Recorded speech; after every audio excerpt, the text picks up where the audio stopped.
Right, Wolfgang's UL Harley that we had the crash. Yep. So we straightened the sidecar frame out and did our bits and pieces to it. When we stripped the engine, he wanted it looked at the top end. So took it apart. The front piston was very worn. Yep. And scored the bores and everything. So we had it rebored, got new pistons, rebuilt it. One of these lugs, can you see that little bit there? Yep. Has broken off that side. Oh, okay, yeah. So I went up to his house, whipped the front barrel off and changed this piece over. Yeah. Because he wasn't happy that it was broken, which is fair enough.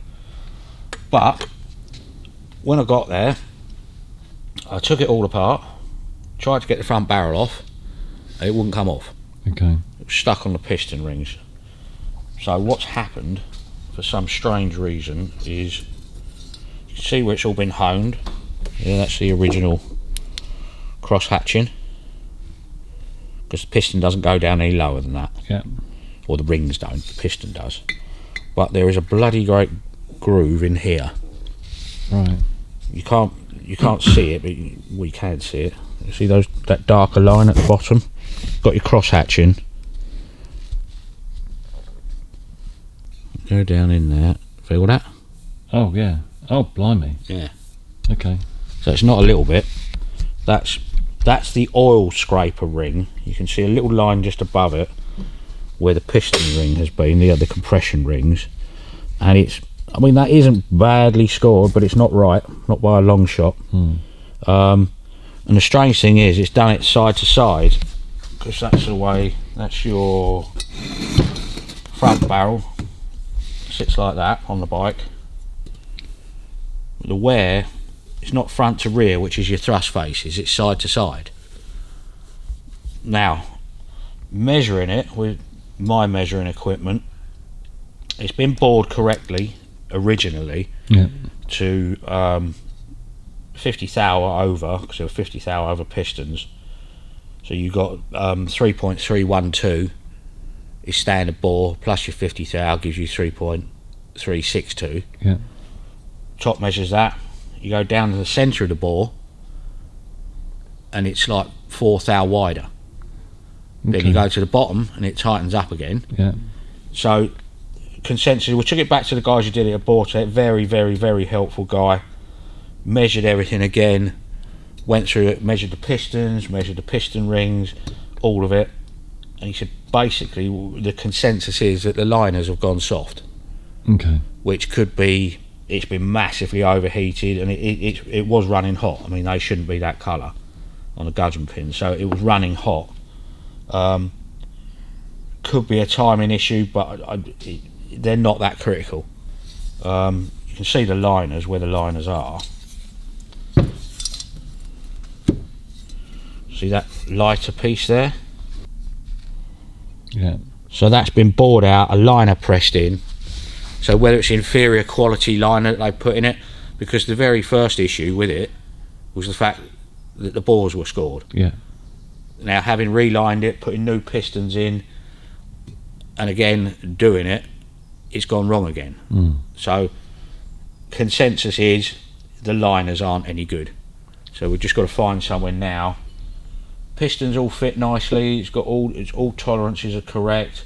Check, the first thing that comes to mind is piston ring gaps if they're too tight. Yeah. Double checked all of that. But he was saying these pistons are marked up Harley Davidson, but they're actually manufactured by a company called JCC. Yeah. So they've got Harley Davidson written on them there, but they're not actually Harley Davidson pistons. So, and what he was saying was the rings that they supply are inferior quality. Or different quality.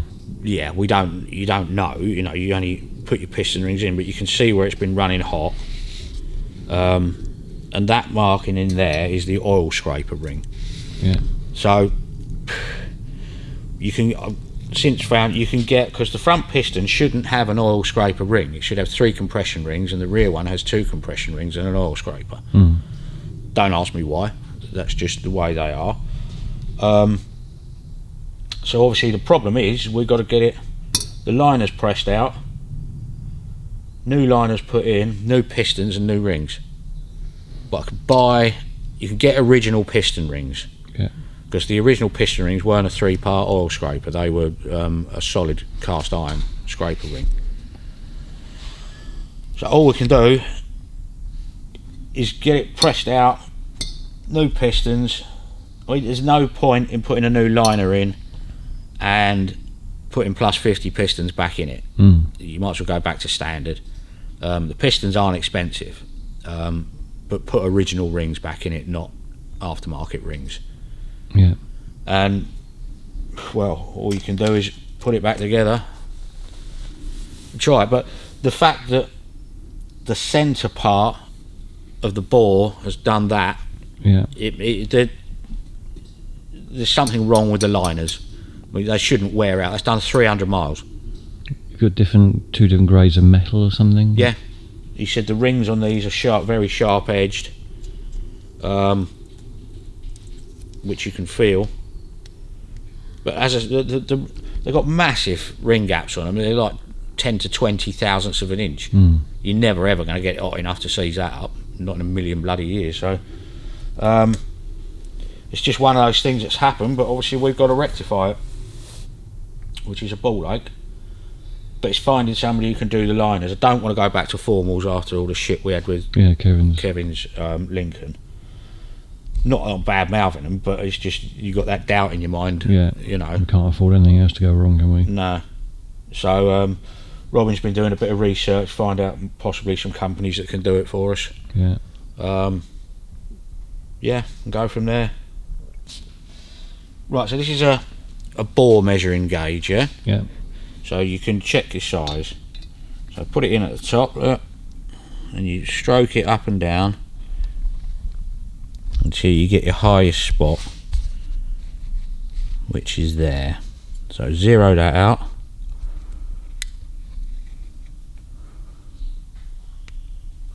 The gauge doesn't get stuck.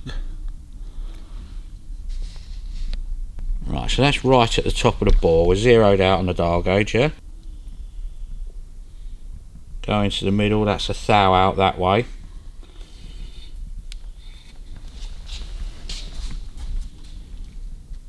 That's 4 thou out in the middle of that bore. Yeah? So that's just checking for that's whether the bore is true or not. Variances within so the that bore, means in 300 miles, the middle of that bore is worn out by 4 thousandths of an inch, which is not good. So come back up to the top. You want 0 again, or roughly 0, yeah? Bring it round. Roughly 0 there. So check the bottom. So exactly the same as the top, yeah? So it's bellied in the middle. See if we can pick up the actual groove. So that's 2 thou difference between there and there.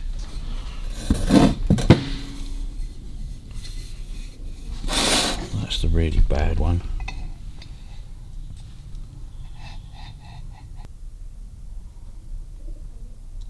That's 8 thou. Crikey. So you got your belly in the middle by 4 thou. The groove, it's more than that. I can feel it. It's more than that. So basically, the liners have had it. Because I mean, 300 miles in the terms of engine wear is nothing. There's nothing at all. So something's physically wrong with it. Which we've established. But until you get the liners changed, when they press the liners out, they'll probably be able to tell how hard they are, or not hard they are.